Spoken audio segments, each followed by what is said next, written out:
In front of me is OPPO Reno 13FS, and today I would like to show you how you can add emergency numbers.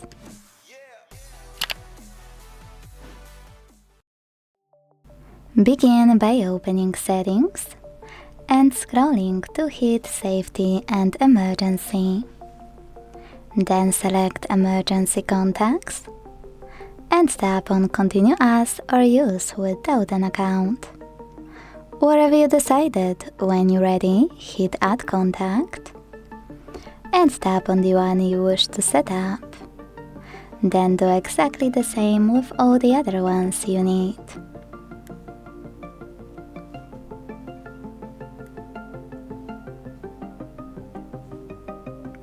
If you want to change placement of your contacts, hit Reorder at the top right corner, hold one, drag it to the proper place, and let go.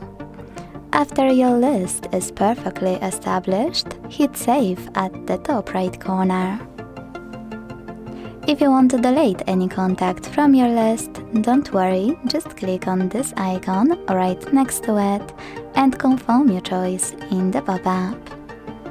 I can assure you that all of your numbers will be successfully added.